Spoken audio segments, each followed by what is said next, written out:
32 श्लोक में ये हमें कृष्ण अर्जुन को बोल रहे हैं जे स्वर्गोद्वार उन्मोचनकारी ऐसा धर्मयुद्ध अंशग्रहण करने का सुযোগ जिसके पास ना चाहते ही मतलब जो क्षत्रिय के पास ना चाहते आ जाता है वो सुखी होता है।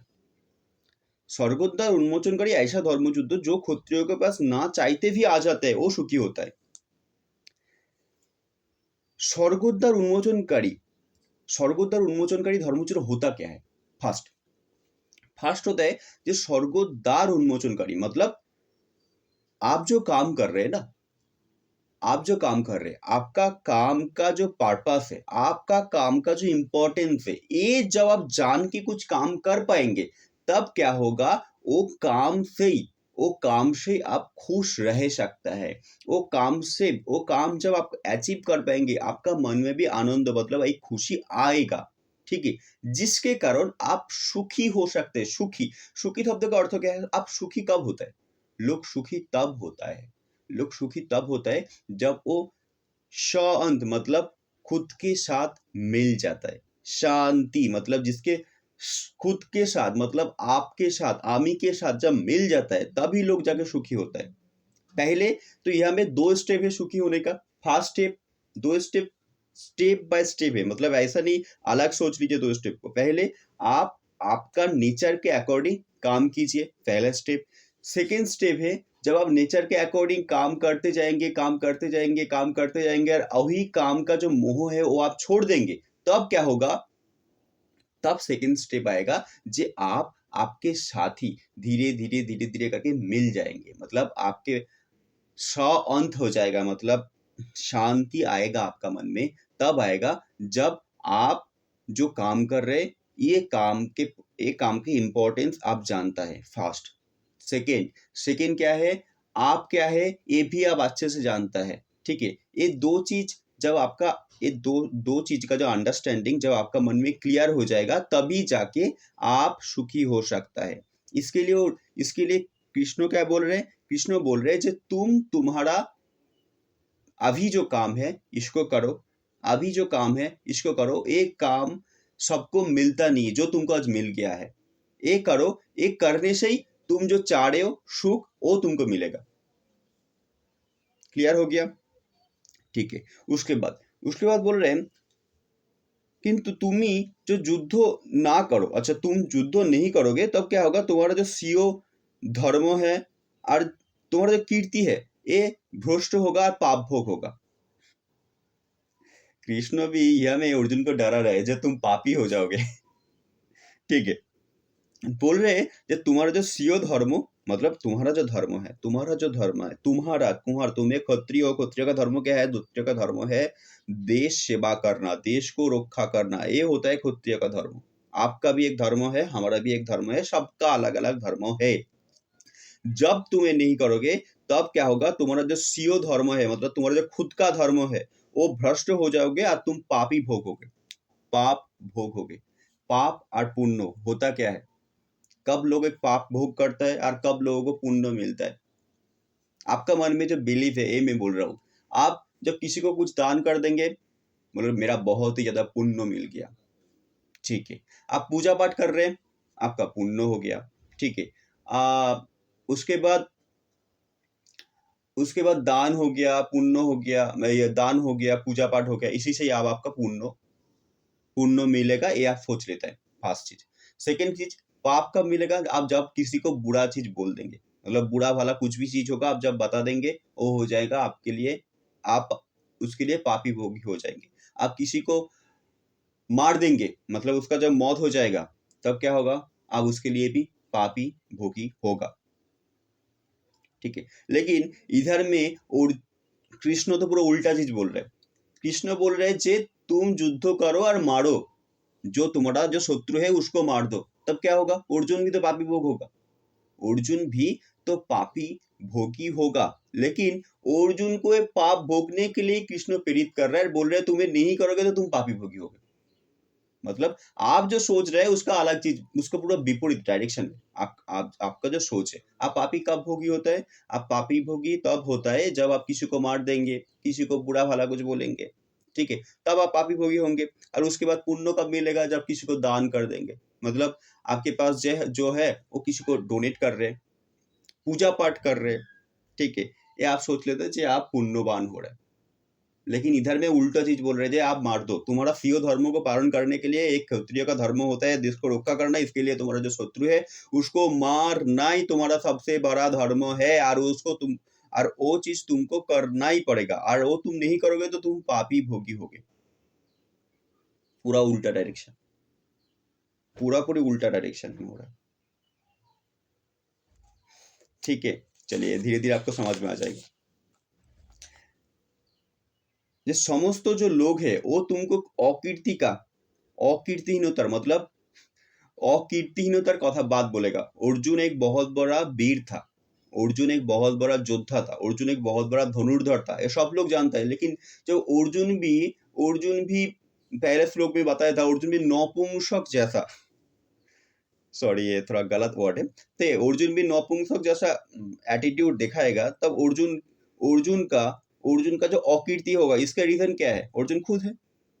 ओके, যে কোনো মর্যাদাবান লোককে লিয়েই এ অসম্মান मृत्यु अपेक्षा अधिकतर हानिकारक है। मतलब कृष्ण या में अर्जुन का ना अर्जुन का मन अभी तक अच्छे से अंडरस्टैंड कर पाया, जे अर्जुन का बिलीव, अर्जुन का अंडरस्टैंडिंग अभी तक चेंज नहीं हुआ है। इसीलिए अर्जुन का जो बिलीव है उसी में अटैक कर रहा है। मतलब आपका माइंडसेट जैसा ही है, इसी के अकॉर्डिंग अभी तक कृष्ण बोल रहा है। समझ पाया? जे किसी का जो माइंडसेट है, किसी का जो बिलीव है, वो नहीं बदल के उस वही माइंडसेट के अकॉर्डिंग कृष्ण बोलते रहता है, और अर्जुन को युद्ध करने के लिए प्रेरित कर रहे हैं, और नहीं करने के लिए, जब वो नहीं करेगा बोल रहे, तब बोल रहे तुम पापी भोगी होगे, ठीक है। बोले समस्त महारथी ये मने करेंगे जे तुम डर गए हो, और डर के तुम युद्ध से भाग गए हो। मतलब तुम डर के मार में तुम युद्ध छोड़ के भाग गए हो, ठीक है। और इसके कारण तुम्हारा सब लोग तुच्छ तच्छिल्य, मतलब तुमको सब बुरा भला बोलते ही जाएगा, तुम्हारा कोई सम्मान ही नहीं रहेगा। तुम युद्ध छोड़ के भाग गए हो तो तुमको क्या बोलेगा? तुम एक नपुंसक हो, तुम एक कापुरुष हो, ऐसा ही बात बोलेगा, और क्या बोलेगा? इससे ज्यादा कुछ बोलेगा ही नहीं, ठीक है। उसके बाद तुम्हारा जो शत्रु है, जो तुम इतना दिन से तुम्हारा सामर्थ्य का प्रशंसा करता, आज वही तुम्हारा सामर्थ्य का निंदा करेगा, बहु अकथा बोलेगा। मतलब जैसा बोलना चाहिए, शत्रु जैसा बात करते है ऐसा ही बात करेगा तुम्हारे लिए।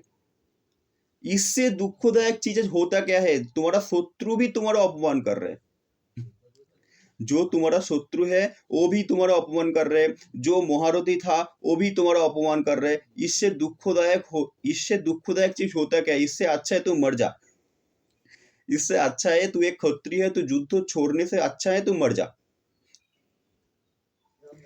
उसके बाद बोले हे कुंती पुत्रो, ये युद्धे तुम जब निहत होगे तुम स्वर्ग भोग करोगे, स्वर्ग लाभ करोगे, और उसके बाद जयी होने के बाद तुम पृथ्वी भोग करोगे। निहत होले स्वर्ग लाभ करोगे, और जब तुम क्या होगे, तुम जब जयी हो जाओगे तुम पूरा पृथ्वी को ही भोग करोगे, पृथ्वी लाभ करोगे। অতএব এই যুদ্ধের জন্য দৃঢ় সংকল্প हो जाओ। युद्ध जय जब कर पाओगे, युद्ध जय जब कर पाओगे तब क्या होगा? तब पृथ्वी भोग करोगे। निहत होने के बाद तुम स्वर्ग लाभ करोगे, निहत होने के बाद तुम स्वर्ग लाभ करोगे। अर्जुन को युद्ध करने के लिए जो करना चाहिए कृष्ण वो कर रहे हैं। जो मतलब क्या है? अर्जुन का सबसे बड़ा इम्पैक्ट अर्जुन के अंदर तब पड़ेगा जब अर्जुन का जो आर्मी है उसके ऊपर कोई मार पाएगा, घा दे पाएगा। मतलब आपका जो आर्मी है आपके ऊपर जब कोई मार पाएगा, तभी जाके आप कुछ काम में प्रेरित हो ही पाएंगे। और इसके लिए जरूरत क्या है? इसके लिए जरूरत होता है बाण। बाण मतलब क्या है? आपका वर्ड ही होता है शब्द, आपका शब्द वही होता है बाण বা तीर। ठीक है, तो उसके बाद क्या होता है যে এই বলে रहा है যে স্বর্গদ্বার উন্মোচনকারী ऐसा धर्मयुद्ध, सॉरी, हाँ, ये युद्ध निहत होने के बाद तुम स्वर्ग लाभ करोगे और जयी होले पृथ्वी भोग करोगे। अर्जुन का पहले क्या था? पहले बताया था, जो पहला जो आर्मी था वो बताया था। ठीक है, इस बार अभी तक अर्जुन का आर्मी चेंज नहीं हुआ है, मतलब अर्जुन का अंडरस्टैंडिंग बदल नहीं गया है। इसके लिए क्या कर रहे? इसके लिए अभी जो उसका आर्मी है उसके ऊपर घा कर रहे।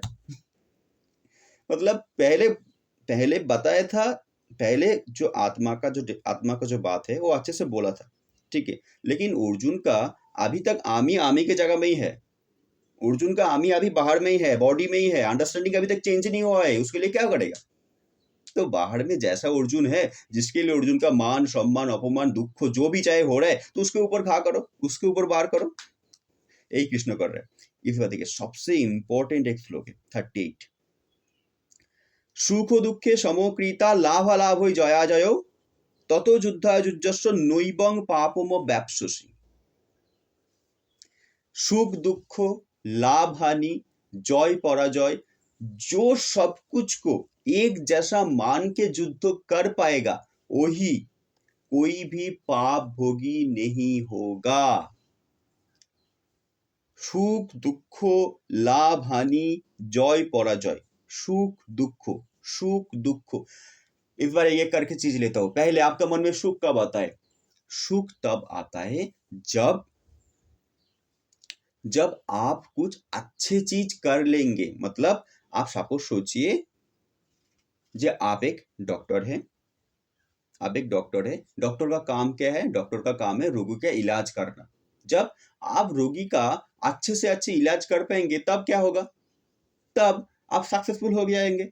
ये सक्सेस के कारण ही आपका मन में एक ईगो आ जाएगा, अरे ये ईगो आपका प्रॉब्लम का कारण हो जाएगा।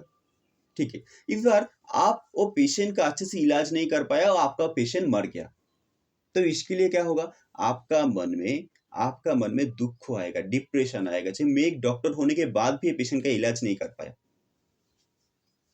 लाभ हानि, सुख दुख अच्छे से समझ गया। लाभ हानि, आपके पास 10 रुपया है, 10 रुपया है, जब तक है अच्छे लग रहे, बहुत अच्छे लग रहे, 10 रुपया मिल गया और भी अच्छे लग रहे, लेकिन जब 10 रुपया गवा दिया, देखते हैं आपका मन में क्या होता है। पैसा सबसे बड़ा दोस्त होता है। ठीक है, तो लाभ हानि मतलब मिलने में अच्छे लगता है और जाने में दुख होता है, इसको भी। ठीक है, जय पराजय, जय किसको बोलते हैं, पराजय किसको बोलते हैं? जय पराजय, अभी जो डॉक्टर का जो डेफिनेशन दिया, इससे सब समझ सकते हैं जय किसको बोलते हैं, पराजय किसको बोलते हैं। ऐसे आपका भी एक युद्ध है, उसी के अकॉर्डिंग आप जब कोई काम में सक्सेसफुल हो जाता है, वही होता है आपका जय। और जब वही काम में वही काम में जब आप हार जाते हैं, मतलब वो काम आप जब नहीं कर पाते, उसी को बोला जाता है पराजय। ये सब कुछ चीज को जब एक जैसे मान लेंगे, जे आप सिर्फ काम कर रहे, काम करना चाहिए इसीलिए आप काम कर रहे, इसके लिए ही आप काम कर रहे, तो कभी भी आपको पाप भोगी होना ही नहीं पड़ेगा। पाप भोगी होना ही नहीं पड़ेगा। पाप और पुण्य होता क्या है? पाप और पुण्य होता है आपका मन का एक सेंसेशन, आपका मन का एक बिलीव। जैसा आप समझ लेता है कि पाप भोगी कब होना पड़ता है? पाप भोगी तब होना पड़ता है जब मैं किसी का अपमान कर दूंगा, बा किसी का कुछ क्या बोलूंगा, कोई किसी को मार देंगे, ऐसा कुछ भी जब होगा, तब आप सोच लेते हैं कि इसके कारण आप पाप भोगी होंगे। लेकिन ये पाप भोगी का जो डेफिनेशन है आपको बाहर से मिला है, मतलब बाहर का समाज आपके अंदर ये डाल दिया है, जे मन के अंदर नियंत्रित होके जो काम करता है उसको सही डायरेक्शन में जाए, वो एक सही डायरेक्शन में जाए, वो कोई गलत काम ना करे। इसके लिए पाप और पुण्य का डेफिनेशन जो है वो बाहर से दे दिया गया है।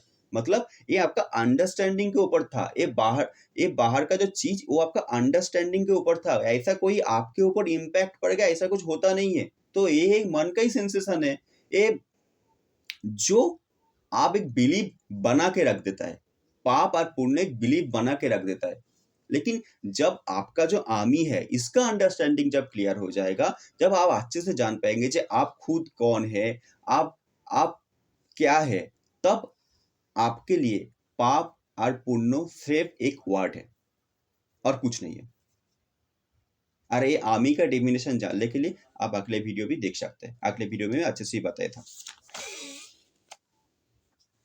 उसके बाद 39 श्लोक में बोल रहे हैं अभी तक सांख्य योग, मतलब सांख्य योग का मतलब क्या होता है, जो विशेष जो ज्ञान है उसका बारे में मैं अच्छे से बता दिया। इस बार जो बोलूंगा वो होगा भक्ति योग का बारे में। भक्ति योग होता क्या है? भक्ति योग, आप जब आपके साथ भक्ति को जोड़ पाएंगे, भक्ति को जोड़ पाएंगे, उसी को ही बोला जाता है भक्ति योग। भक्ति क्या है? भक्ति होता है समर्पण। समर्पण किसके प्रति? आपका काम के प्रति, और किसी के प्रति नहीं है। आप जो काम कर रहे हैं, आपका जो स्वधर्म है, उसके प्रति आपका जो डेडिकेशन है, आपका जो समर्पण है, इस समर्पण से ही भक्ति आता है। अच्छा, समर्पण तो भक्ति क्यों आता है? समर्पण जब आप कर देंगे ना, तब आपका माइंड वही डायरेक्शन में जाएगा। आपका मन में जो सेंसेशन है, आपका मन में जो फीलिंग्स है, वो सब कुछ धीरे धीरे खत्म होते जाएगा। आज जब ये सब कुछ धीरे धीरे खत्म होते जाएगा, वो माइंड जब एक ही डायरेक्शन में जाते जाएगा, तब आप वो काम को अच्छे से कर पाएंगे। और यही भक्ति योग का सबसे ज्यादा इम्पोर्टेंस है। और ये मैं अगले वीडियो से स्टार्ट करूंगा। थैंक यू सो मच ये पूरा वीडियो को सुनने के लिए।